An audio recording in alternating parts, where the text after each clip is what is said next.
Ever pondered if diversity, equity, and inclusion, or DEI, is actually detrimental to businesses? Lately, it seems like every company is jumping on the DEI bandwagon. The intention, of course, is noble: to foster a workplace that mirrors the diverse world we live in. But could this well-intentioned initiative be inadvertently hampering businesses? Here's a thought to chew on. In the pursuit of DEI, are we sometimes overlooking the most qualified candidate for the job? It's like assembling an all-star basketball team. You wouldn't necessarily pick players based on their diversity, but rather their skills, their talent, their ability to dunk that ball and shoot those three-pointers. In the business world, it's no different. The most capable candidate should get the job, regardless of their background or identity. So, could DEI be causing us to miss the mark?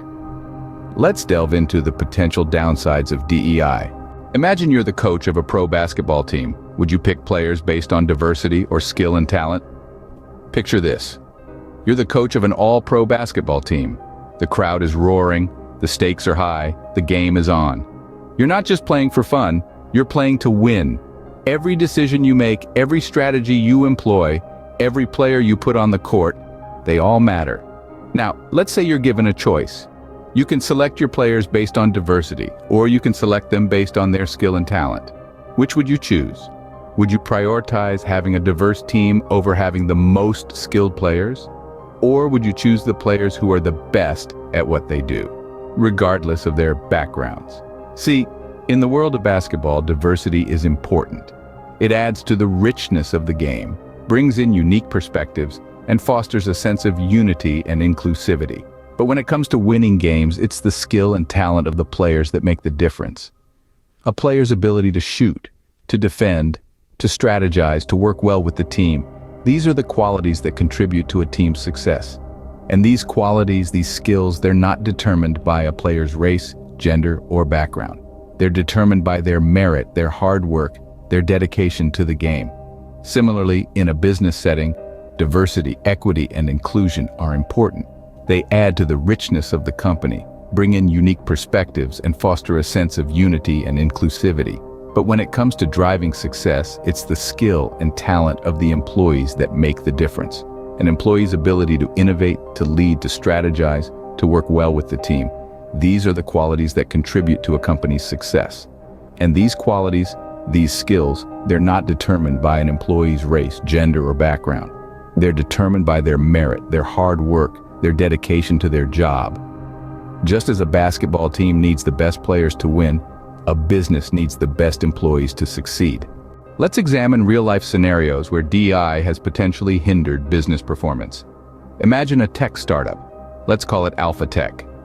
Alpha Tech, under the banner of DEI, hired individuals based more on their diversity attributes than their technical skills. The result?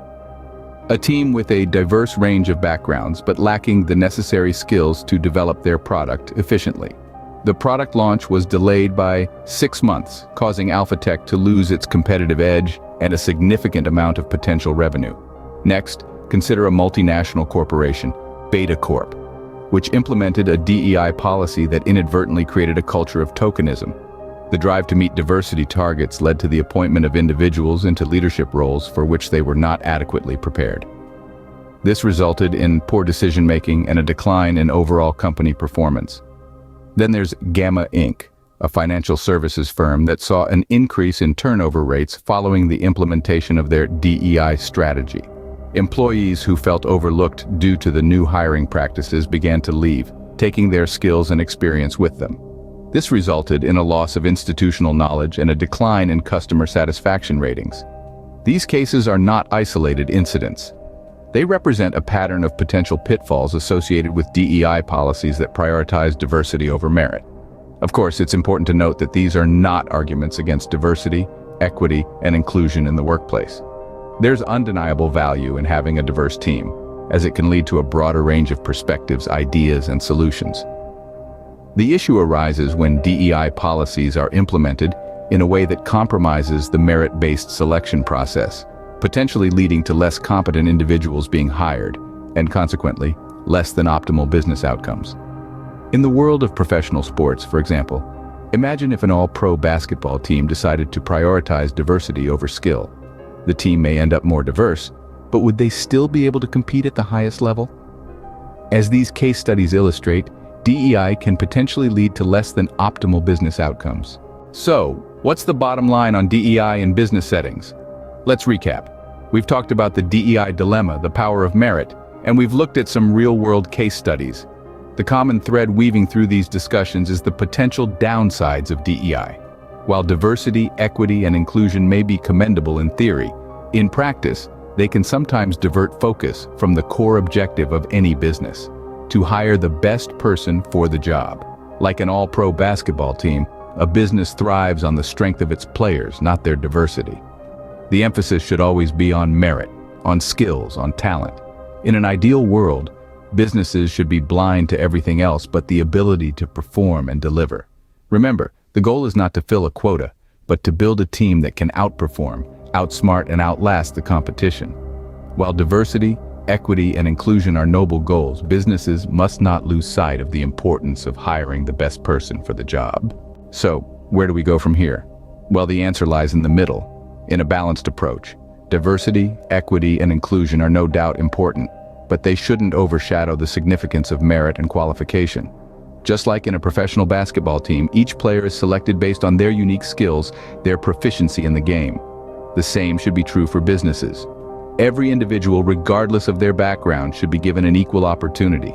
But the final call? That should be made based on their skills, their experience, their potential contribution to the team, not their ethnicity, gender, or any other unrelated factor. What we need is an environment that fosters both diversity and meritocracy, where the best candidate is chosen for the job, keeping in mind their potential to contribute to the overall success of the organization. In the end, it's about striking the right balance to ensure both diversity and optimal business performance.